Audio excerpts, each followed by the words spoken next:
ఈ మాటలు మాట్లాడుతున్నారు, ఆయనకైనా తెలుస్తుందో లేదో తెలియదు. చంద్రబాబు గారు మళ్ళీ ఈ పేదరికాన్ని నేను అంతం చేస్తానికి పంతం పట్టాను, కష్టపడుతున్నాను, ప్రణాళికలు తయారు చేస్తున్నాను అని చెప్తారు. పేదరిక అంతానికి ప్రభుత్వం చేతిలో ఉన్న అద్భుతమైన పథకాలు వాడకుండా ఎందుకు మళ్ళీ ఈ పేరు తీసుకెళ్ళి పెద్దోళ్ళ చేతిలో పెట్టాలి అన్నదే అర్థం కాదు. ధనవంతులైనటువంటి వాళ్ళు డబ్బులు తీసుకొచ్చి పేదవాళ్ళకి ఇవ్వాలి. క్యాష్గా ఇస్తారు వాళ్ళు, లేదు ఏ వ్యాపారం పెట్టుకుంటానుకో లేదంటే ఏ రకమైనటువంటి ఉపాధి కేంద్రాలు పెట్టుకుంటానుకో వాటికి డబ్బులు ఇస్తారు వాళ్ళు, ఇప్పిస్తారు వీళ్ళు. ఇప్పించినందుకు వీళ్ళకి మార్గదర్శన బిరుదు, తీసుకున్నందుకు వాళ్ళు బంగారు కుటుంబం అన్నటువంటి బిరుదు బాగానే ఉంది. మరి ప్రభుత్వం ఎందుకు నిద్రపోతుంది? ముద్రా రుణాలు దాదాపు 10 లక్షల రూపాయల వరకు ఇస్తారు.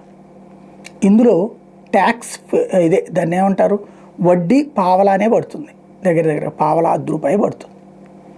అది వాళ్ళకి బాధ్యత ఉంటుంది కదా, ఎవరికి జవాబుదారీ కాదు కదా, బానిసత్వం కాదు కదా. అప్పు తీసుకుంటారు, బ్యాంకు కట్టుకుంటారు, అయిపోతుంది. అదే ఇప్పుడు ఈ ధనవంతుల దగ్గర నుంచి డబ్బులు తీసుకుంటే ఫ్రీగా ఇచ్చేస్తారా 10 లక్షలు వాడుకోపో అని? లేదు కదా. రెండోది, ఎంతమంది ఇస్తారు, ఎన్ని లక్షల కోట్లు ఇస్తారు, ఎంతమంది పేదలు ఉన్నారు మన రాష్ట్రంలో? 1,47,00,000 కుటుంబాలు వైట్ రేషన్ కార్డు హోల్డర్స్ ఉన్నారు. ఒక 60 లక్షలు అందులో బోగస్ అనుకుందాం, లైక్ మధ్యతరగతి కూడా వైట్ రేషన్ కార్డులు తీసుకున్నారు అనుకుందాం.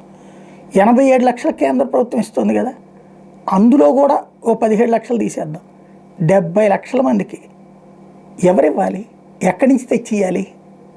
ఇంకోటి, ఎంత ఇస్తారు వీళ్ళు, ఏం చెయ్యాలి దాంతో? అసలు ప్రభుత్వం దగ్గర ఏం ప్లానింగ్ ఉంది? గరీబీ హటావు, బేకారీ హటావు అంటూ ఆనాడు చేసే నినాదాల తరహాలో ఒక కొత్త నినాదం. దానికి పవన్ కళ్యాణ్ మరొక వైపున అబ్బో అసలు ఆ విజన్ని చూసి నేను తట్టుకోలేకపోతున్నానని చెప్పుకోవడం. ఏంటి ఆ విజన్? 40 సంవత్సరాలు 43 సంవత్సరాలు తెలుగుదేశం ప్రభుత్వం ఉంది, తెలుగుదేశం పార్టీ ఉంది. అందులో కాంగ్రెస్ పార్టీ అధికారంలో ఉన్న దానికంటే కూడా ఎక్కువగా తెలుగుదేశం అధికారంలో ఉంది. 83 నుంచి 85 దాకా, 85 నుంచి 89 దాకా, 94 నుంచి 99 దాకా, 99 నుంచి 2004 దాకా, 2014 టు 2019, ఇప్పుడు 2024 నుంచి ఉంది. అంటే 7 సార్లు అధికారంలోకి వచ్చిన పార్టీ ఇంకా పేదరికం చేయలేకపోయిందా? ఇప్పుడు మళ్ళీ చేస్తుందా మొదటి నుంచి?